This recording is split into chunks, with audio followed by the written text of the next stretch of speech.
Riddle me this, Bat fans. What's black and white and never red on DC comic book covers? It's Go-Go Checks, a black and white checkerboard pattern that appeared on the top of each and every title from the publisher from early 1966 until mid-1967.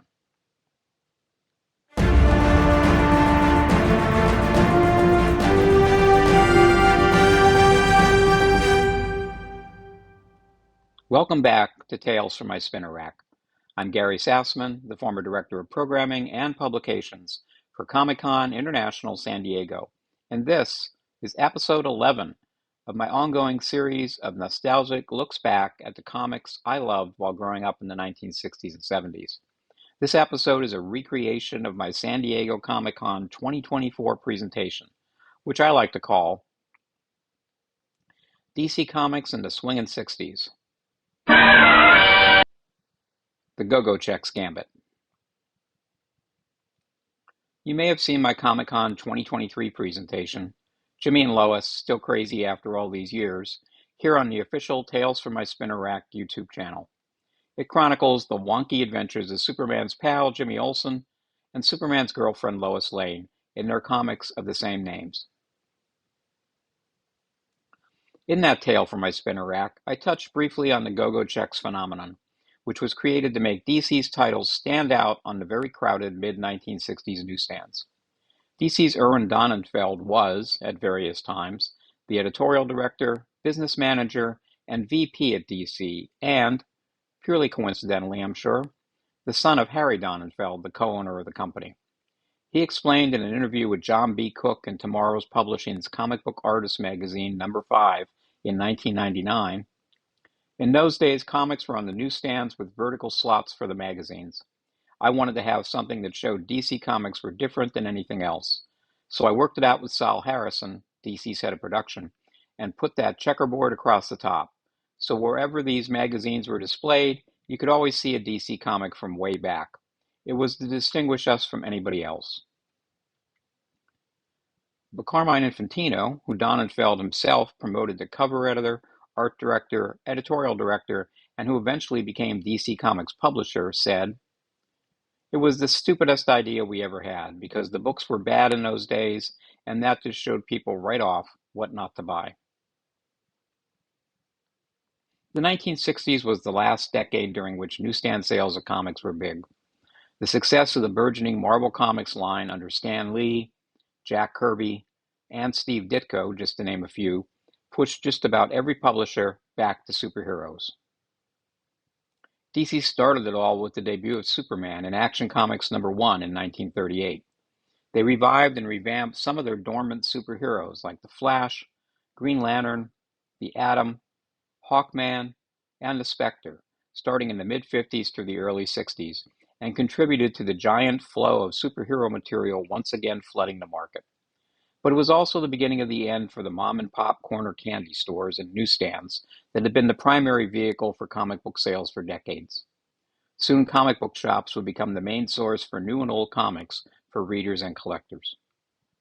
And then this happened.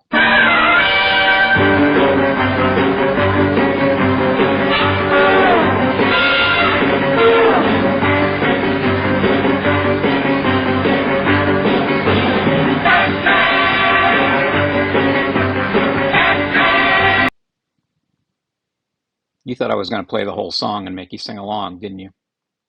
The Batman TV show premiered on ABC on January 12, 1966. The twice-weekly show dominated the airwaves, at least for its first year. It was the talk of the schoolyard amongst us 10-year-olds, which is how old I was in the beginning of 1966. And while I watched the show religiously, I pretty much hated it. Even a 10-year-old can figure out when he's being talked down to and made fun of, and Batman made me feel that way. I was always such a sensitive child. Go-Go Checks debuted right around the time Batman made it to the small screen. Part trade dress, part 1960s pop art, the checkerboard covers had little influence on sales during their year-and-a-half run. All in all, they appeared on 535 different comics, dated February 1966 through August 1967.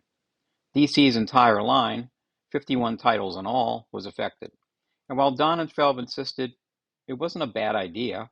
It just didn't work the way I wanted it to. It didn't add anything, but I thought it might. The Batman TV show had a far greater impact on DC's sales. DC hit its 1960 sales peak in this period, especially because of any title that had Batman on the cover, and a lot of them did. Go-Go checks started on some of the comics cover dated for February 1966, including Action Comics number 333, which probably appeared on newsstands in December 1965. Action would be the title with the most Go-Go check covers, 20 of them in all, with Adventure Comics and Detective Comics each totaling 18. All three of these titles were monthlies in DC's longest-running books. Other monthlies like Our Army at War and Blackhawk clocked in with 18 and 17 Go-Go check covers, respectively, with the remaining 46 titles at 14 issues or less, due to their publication frequency. DC went all in on Donenfeld's baby, with a heavy rotation of house ads promoting Go-Go checks.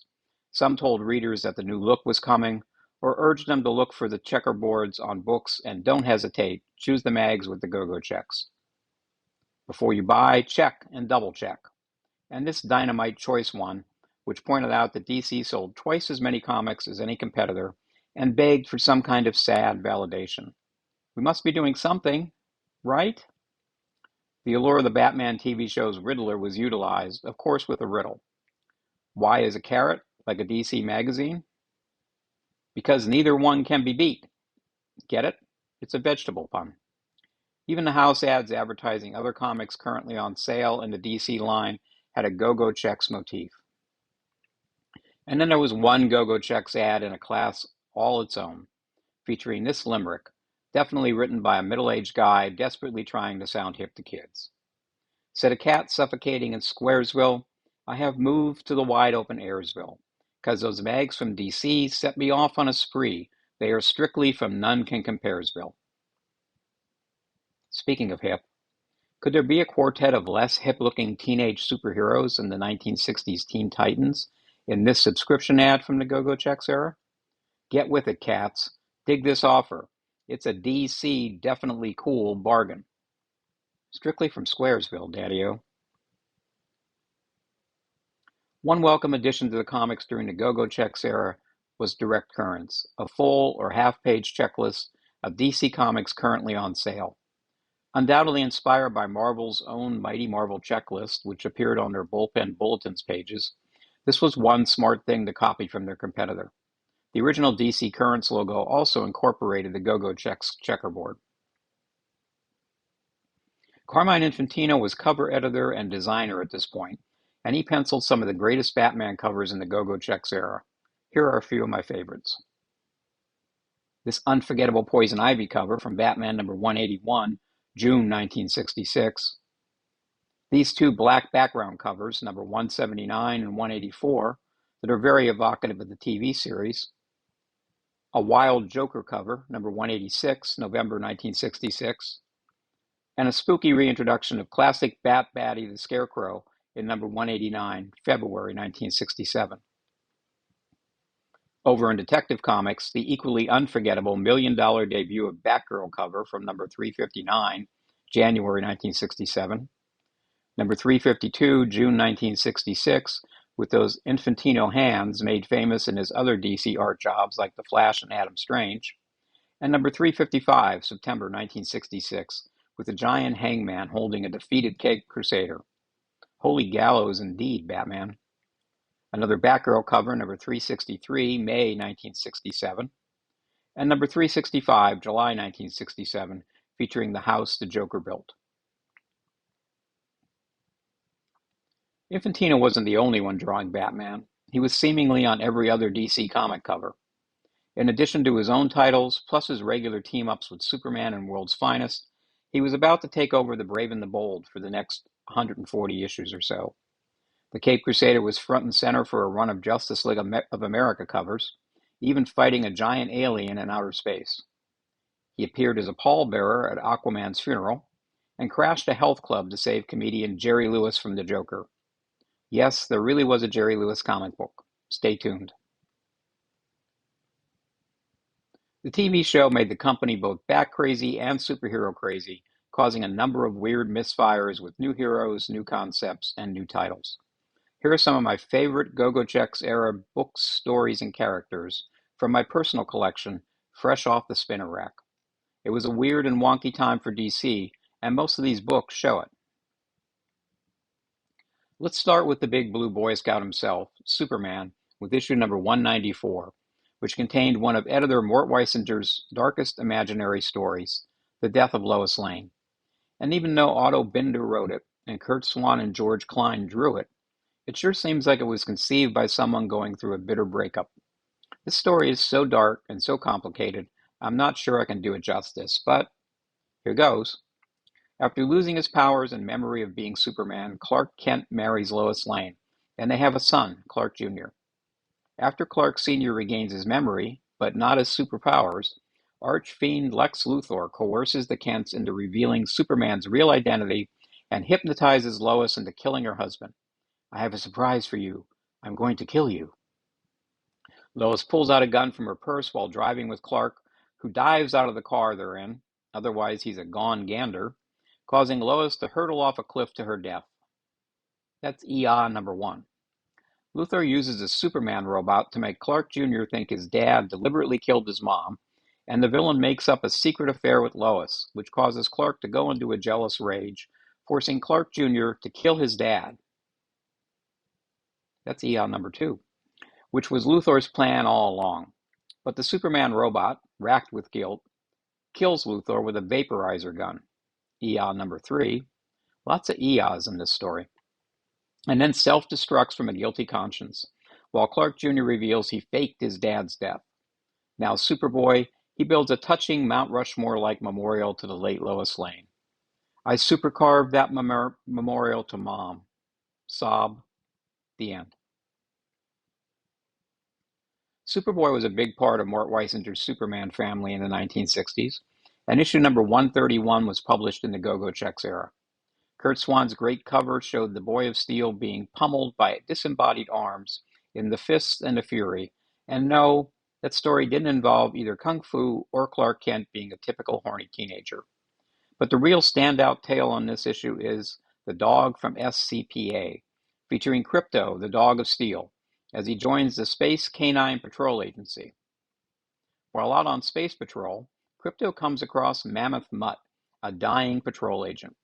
After giving the good boy a decent burial, Krypto disguises himself with Mammoth Mutt's collar and a clever pair of glasses he just happens to carry in his cape pocket in case Superboy needs them.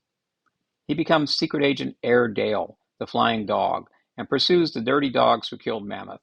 He's thrown into prison with other members of the SCPA, Tail Terrier, Tusky Husky, Chameleon Collie, Hot Dog, Bulldog, and Paw Pooch. They break out and fight the dirty dogs, but are of course, saved by a superior species. Super Cats from the Space Cat Patrol agents, namely Atomic Tom, Crab Tabby, and, I'm not making this up, Powerpuss. This story, drawn by George Papp, is a classic Krypto tale by anyone's standards, involving a whole mess of good boys. Maybe not as super as both the boy and the man, the Inferior 5 debuted in Showcase number 62, cover dated June 1966, and was a rare DC attempt at a humor book focused solely on superheroes. It was created by writer and legendary comic book nerd E. Nelson Bridwell and artist Joe Orlando, who would last only 2 issues on the series, with Mike Sekowsky replacing him on art. It featured a quintet of misfit heroes, as the comic book described them. Merry Man, the group's brilliant leader, who used to be a 97-pound weakling until he lost weight. The Blimp, he flies like a bird with the speed of a snail. Dumb Bunny, stronger than an ox and almost as intelligent. Awkward Man, more powerful than a locomotive but always getting derailed. And Requisite Archer, the White Feather, the only bird who's chicken. The team members were the children of a legendary supergroup, the Freedom Brigade. The Inferior 5 featured a number of references to Marvel Comics, something surprising at the time, with parodies of the Hulk called Man Mountain in Showcase number 63, including this memorable transformation scene by Orlando, and the X-Men, Dean Egghead's School for Superheroes, in number 65.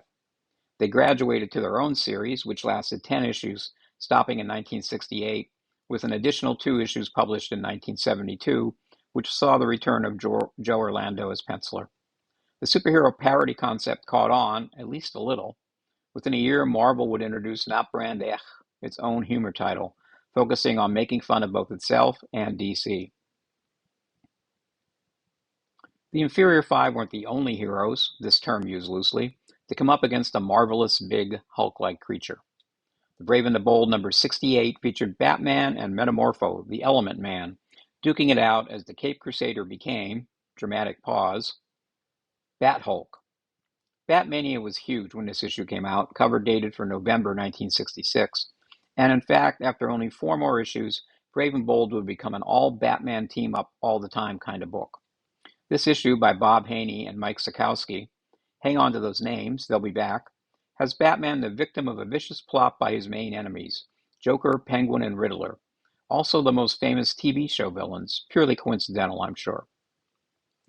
Joker infects Batman with some kind of gas which turns him into Bat-Hulk, a monster, a thing of evil, as regular Batman muses. Our hero makes his way to the mansion of tycoon genius Simon Stagg, which is where he finds Metamorpho, whose elemental powers Batman hopes can cure the raging Bat-Hulk lurking inside him. Batman and Metamorpho tussle, it wouldn't be a team-up book if they didn't, and Bat-Hulk vows to squeeze the elemental juice out of you fella. Let's not go there, Bat-Hulk, please. Bat-Hulk tracks down the terrible trio of arch foes, and Metamorpho uses a lightning rod to turn Bat-Hulk back into the Caped Crusader we all know and love. It's a wild bat ride made even wilder by Sekowsky's chunky, funky artwork. After the Inferior Five, Showcase featured another new creation, Bwana Beast, who debuted in issues number 66 and 67. Quite possibly one of the worst DC creations of this era, BB was created by writer Bob Haney and artist Mike Sekowsky. Yep, them again. When Zambezi Game Reserve Ranger Mike Maxwell drinks a special serum and dons a magic helmet provided by his faithful cohort, Dajuba, a purple ape, he gains the power to communicate with animals and even joins some of them together to create more powerful creatures, like this hybrid water buffalo and rhino. With his chilling and powerful clarion call, Ki Ki Kui, which undoubtedly struck terror into the hearts of both man and beast alike once they stopped laughing, Bwana Beast thankfully pretty much went nowhere beyond these 2 issues of Showcase, despite the incredible power of Ki Ki Kui. It's hard to believe it's not as famous as Tarzan's yell. Hey, are you with the new Blackhawk era? These 7 guys are. If the Inferior Five and Bwana Beast seemed ridiculous, consider the fate of poor Blackhawk. Created in the golden age of comics by artist Chuck Cadera, with input from no less than Will Eisner, the Blackhawks were a paramilitary force clad in black and blue leather who survived not only the 1940s and World War II, but the demise of their publisher, Quality Comics. In the mid-1950s, Blackhawk moved over to DC Comics, but by 1966, the leather was a bit scuffed and tarnished. By the time the Go-Go Checks era rolled around, the Hawks had become superheroes. Sort of. It started in issue number 228, January 1967, when other DC superstars decided the Hawks were junk heap heroes. Here they are just 2 issues later in issue number 230, and the new Blackhawk era. Just dig our new secret identities, some of the lamest in all of comics. The Leaper, Dr. Hands, the Weapons Master, the Listener, Monsieur Machine, I can't speak French, sorry folks, the Golden Centurion, and Blackhawk himself front and center as the Big Eye, floating above the earth in the Hawk Kite. My favorites were Olaf as the Leaper, Swedish accent and all, Pie-Yemeni, and Chuck as the Listener, who always looked so comfy and cozy and ready for bed in those blue jammies with the ears all over them. This new superhero era for Blackhawk lasted from issue 228 to 241. With issue number 242, they returned to their traditional Black Knight uniforms, but it was too late. All those lame superhero issues killed the series, with number 243 ending a 27-year run, after 2 exciting issues by Charlton Comics artist Pat Boyette. Blackhawk would return on and off over the next 5 decades, including a memorable run set in World War II by Mark Evanier and Dan Spiegel in the 1980s. DC's long-running mystery suspense titles, House of Mystery and House of Secrets, also had costume characters taking over their pages. In House of Secrets, Bob Haney, remember him, is back as writer of both features, Prince Rahman, Mindmaster, illustrated by Golden Age artist Bernard Bailey, and Eclipso, hero and villain in one man, illustrated in this issue by Jack Sparling. Eclipso was created by Haney and artist Lee Elias in House of Secrets number 61, August 1963. Scientist Bruce Gordon gets wounded by a black diamond, which causes him to turn into Eclipso whenever there's any kind of eclipse, which is the equivalent of one workday 2 to 5 times a year. I looked it up. The character's face was marred by a blue circle, thus giving him a Two-Face-like look with a Dr. Jekyll and Mr. Hyde personality to match. Eclipso appeared in 20 issues of House of Secrets from number 61 to 80, and returned as a big-time DC villain in later decades, including in Eclipso: The Darkness Within, a 1992 two-issue miniseries that included the gimmick of a black plastic diamond pasted on the cover of the first issue, which caused copies to be damaged in shipping and many a collector's storage nightmare. Eclipso's co-feature, Prince Rahman, was actually supernatural detective Mark Merlin, who started in House of Secrets issue number 23 way back in 1959. Merlin became Prince Rahman, Mindmaster, a Doctor Strange knockoff with mind-over-matter powers. He even fought beings from other dimensions, like this colorfully clad monster. Nice hat. Officers, you may want to aim your weapons a little higher, please. This is an all-ages video. Prince Rahman pretty much vanished with this issue, number 80, October 1966, which was the last House of Secrets issue for 3 years. It returned as a horror mystery anthology in 1969. House of Mystery was already the home of John Jones, the Martian Manhunter, and his annoying little orange sidekick, Zook, when it went off in a totally new superhero direction with Dial H for Hero, a series that introduced multiple superhero characters each issue. Young Robbie Reed discovers a dial, and each time he dials the letters H-E-R-O, he becomes a new hero. If he dials them in reverse, he changes back to boring old Robbie. Breathlessly touted as the most original character in comics history on the covers, Robbie's hero-by-hero odyssey started 1 month before the Go-Go Checks era kicked in House of Mystery number 156, January 1966, with art by Jim Mooney and written by veteran comics writer Dave Wood. The series lasted 18 issues until number 173 and featured 44 new superheroes such as Giant Boy, the Human Bullet, the Mole, Mr. Echo, Quakemaster, and the absolutely unforgettable King Candy. Yeah, we're going to pass on tasting your licorice lariat, King. Robbie even had his own catchphrase, Sakamaji, which somehow never caught on. Robbie, stop trying to make Sakamaji happen. It's not going to happen. Dial H for Hero would come back in numerous reboots, including a series in the early 2000s simply titled H-E-R-O by writer Will Pfeiffer and artist Kano, which lasted 22 issues. Mystery in Space was once the home of the very Flash Gordon-like sci-fi hero Adam Strange, one of the most beautifully illustrated, by Carmine Infantino and Murphy Anderson, science fiction titles of the 60s, and also home to Hawkman for a short period of time. In the Go-Go Checks era, the title was saddled with DC's newest bizarre hero, Ultra, the multi-alien.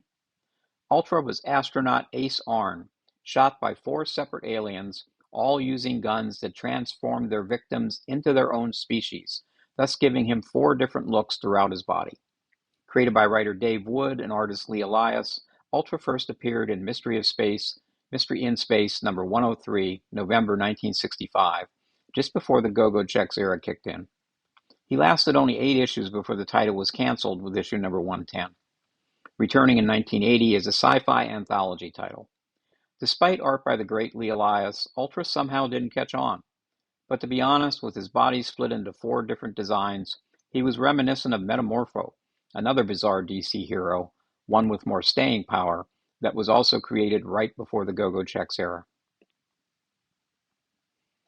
It might just be me, but if there's one book that sums up the whole Go-Go Checks era, it's this one, Swing with Scooter, which fused the Archie Comics dynamic with the Beatles and the whole British invasion of the swingin' 60s.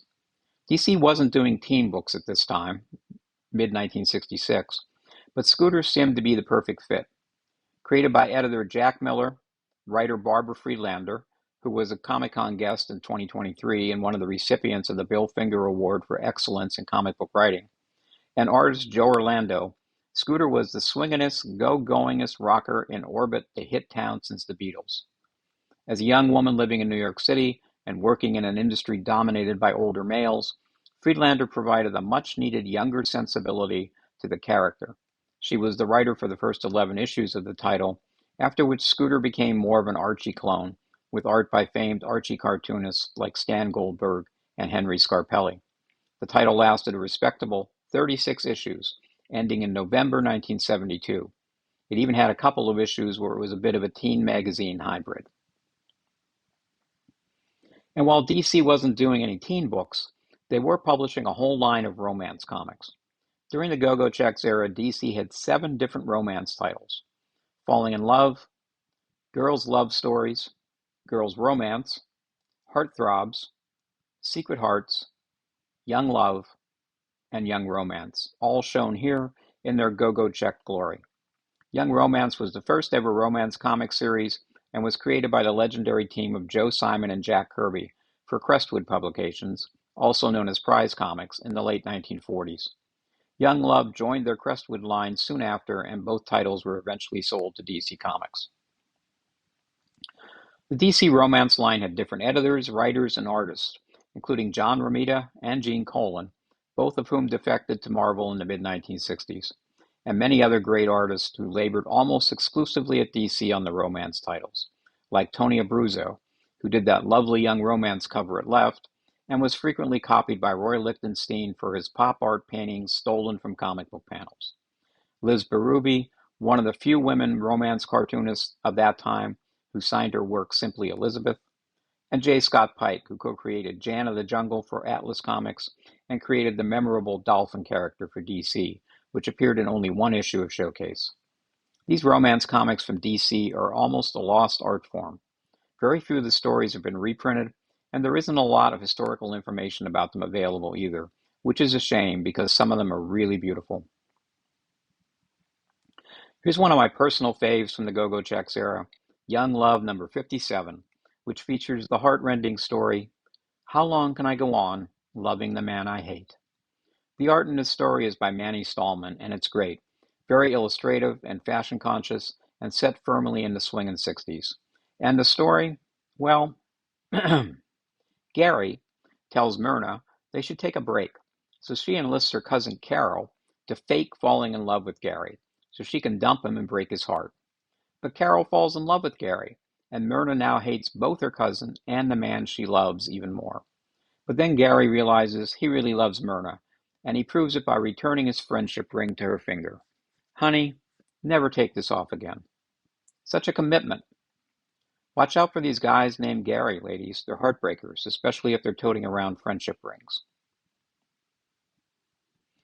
As they say, all's fair in love and war, and DC was publishing almost as many war books in this era as romance comics, including All-American Man of War with World War I balloon buster Steve Savage, Captain Storm, PT Boat Skipper, GI Combat with Bahunta Tank, Our Army at War with Sergeant Rock, Our Fighting Forces with Captain Hunter in Vietnam, and my favorite, Star-Spangled War Stories, which pitted the U.S. Army against dinosaurs on some far-off Pacific island in a series called The War the Time Forgot. In addition to big red dinosaurs, there was the occasional heartfelt confession on the cover, like this one. Star-Spangled would go on to become the home of Enemy Ace and the Unknown Soldier after the Go-Go Checks era. However, neither of them fought dinosaurs, at least to my knowledge. At one point, DC Comics had a ton of licensed titles. Everything from movie and TV cowgirl Dale Evans, her hubby Roy Rogers had his own series over at Dell, Yippee-Ki-Yay, to Gangbusters, based on the hit radio police show. Among the longest running of these licensed books was, believe it or not, The Adventures of Bob Hope. The title was on its last legs in the Go-Go Checks era, but the series had lasted a very healthy 108 issues, starting in March 1950 and ending in February 1968. At this point, Bob's comic book adventures were obsessed with monsters, specifically ones that looked like escapees from the Universal movies. The Hope comics were written by Arnold Drake and for the most part drawn by Bob Oskner, but the final three issues, number 106 through 108, feature very early Neal Adams covers, and 107 and 108 have stories penciled by Adams among his first DC Comics work. The adventures of Jerry Lewis lasted even longer.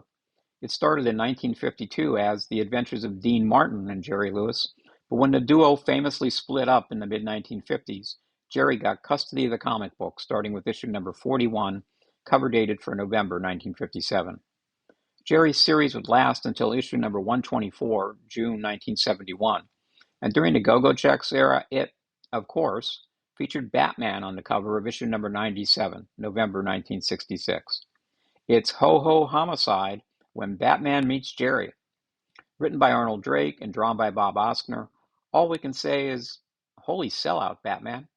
It kind of amazes me that not only did Jerry Lewis and Bob Hope have their own comic book series, but both lasted more than 100 issues over 2 decades. I mentioned Jimmy Olsen and Lois Lane at the beginning of this presentation, and I feel I'd be remiss if we didn't look in on my 2 old friends in the Go-Go Checks era. Their episode remains my most popular video here on YouTube. Lois was up to her usual shenanigans. In Superman's Girlfriend, Lois Lane, number 66, July 1966, in a story written by Leo Dorfman titled They Call Me the Cat, our intrepid reporter finds herself the victim of sudden urges, like eating flowers. Yes, Lois, you are losing your buttons. And the addition of green, furry, cat-like legs and feet. It turns out she's being stalked by Princess Zerna of the planet Arctur. As Lois wonders, never heard of Arctur. It must be one of those new countries that have been established recently. Princess Zerna has the same cat-like green furry extremities as Lois had, because Zerna is trying to take over Lois's body so she can marry Superman. Lois figures out a way to expel the princess from her body, and as Lois says in this lovely Kurt Schaffenberger illustrated final panel, if anyone's going to grab this big lug for a husband, it's going to be yours truly, Lois Lane. You go, Lois. Hope you get your buttons back soon. And then there's Superman's pal, Jimmy Olsen. Oh, Jimmy, how do you get yourself into such predicaments? Issue number 98, December 1966, finds the always underfoot Superman BFF marrying a gorilla in a story written by Leo Dorfman and drawn by Pete Costanza called The Bride of Jungle Jimmy. Clark Kent and Jimmy Olsen find themselves in the African jungle, covering a movie directed by famed auteur Von Spitz. For entertainment at night, the director shows his crew movies, including King Kong. A local sacred ape, Bwana, loves watching the King Kong scenes between the big monkey and his love, Ann Darrow, and Bwana takes a shine to, you guessed it, Jimmy, after saving him from drowning. Bwana, why are you looking at me like that? Let's not lose our heads, exclaims Jimmy, trying to keep his relationship with the female ape squarely in the friend zone. But Bwana chooses Jimmy as her mate and carries him off to her cave, where she tries to ply him with bananas. Yes, it's getting Freudian. Bwana gets very upset when her lover boy Jimmy goes AWOL and throws a tantrum. She's cracked in the crumpet, Jimmy wisely observes. In an effort to keep the peace, Superman agrees to play a witch doctor in the movie and marry Jimmy and Bwana. You may rub noses with the bride. Wow, this is getting steamy. But the ever-resourceful Mr. Olsen shows Bwana another movie titled Sinister Safari, in which an ape throws a man off a cliff and, utilizing the age-old adage, monkey see, monkey do, Bwana promptly tosses Jimmy out of their cliffside love nest straight into the waiting arms of Superman, who whisks Jimmy away, safe and sound. Jimmy got the quickie divorce he wanted, and all we can add to that is, oh, Jimmy. So there you have it, a little trip down memory lane into DC's Go-Go Checks era, a time when the company was feeling its way through a new industry landscape, trying to stay on top against Marvel Comics and a myriad of other spandex-clad characters from a host of new and old companies. DC, whose company name was officially National Periodical Publications at the time, was bought by Kinney, a company best known for managing parking garage and funeral homes. And while it wasn't the Go-Go checks that ended his career, VP Irwin Donenfeld was squeezed out of the company his father had co-founded and replaced by Carmine Infantino, whom he had promoted and fostered. Infantino tried a lot of things in the post-Go-Go checks era, like bringing in new artists, making editors out of other artists like Joe Kubert and Mike Sikowski, new characters, series, and formats. But he was quick on the trigger to cancel books, even those of Jack Kirby, after Infantino persuaded him to come over to DC from Marvel, one of the biggest comic creator defections since Simon and Kirby left Timely to go to National 35 years earlier. Infantino was out in early 1976, right after the release of the groundbreaking DC Marvel crossover Superman vs. the Amazing Spider-Man, a book he was very involved with. And DC, under a new team that included publisher Jeanette Kahn, eventually alongside Joe Orlando, Dick Giordano, and Paul Levitz, rebuilt the company that had launched the superhero genre. Despite all their flaws, the DC books of the mid-60s and the Go-Go checks era have their own special charm and maintain a warm, nostalgic place in this comic book fan's heart. I find them even more fascinating and entertaining 60 years later. The end. Please stay tuned for some important promotional announcements. You can view my other Comic-Con and WonderCon presentations, including Jimmy and Lois, Still Crazy After All These Years, here on the official YouTube channel at Tales from My Spinner Rack, which currently includes 10 other videos plus a number of various promos, everything from Bat Baby to a 2-part examination of the great Marvel Comics annuals of the 1960s, and, of course, more to come. Please subscribe and turn on notifications for my new videos, which appear on or around the first Friday of every month. Visit the first version of Tales from My Spinner Rack on my blog at www.innocent-bystander.com. It features close to 40 nostalgic essays about the comics I grew up loving in the 1960s and 70s, each illustrated with a ton of images, including covers, interior pages, creator photos, and even some original art. Just click on any block on the home page, and then on Tales from My Spinner Rack in the categories list on the right side of the page. That's www.innocent-bystander.com. Finally, follow me on Instagram at Tales from My Spinner Rack. That's all one word. Or cyberstalk me personally at GG92118. I don't do X, I don't do Threads, there is no Tales from My Spinner Rack Facebook page, and all my TikTok videos feature me crying while watching Korean soap operas. Not a pretty sight.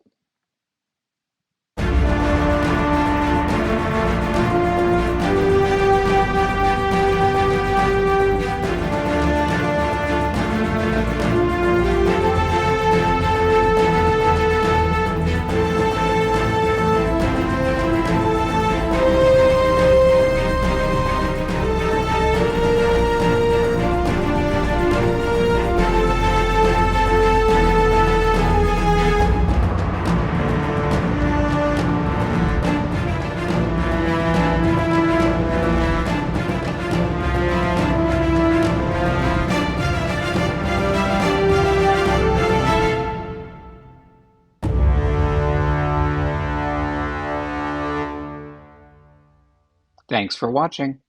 Good night.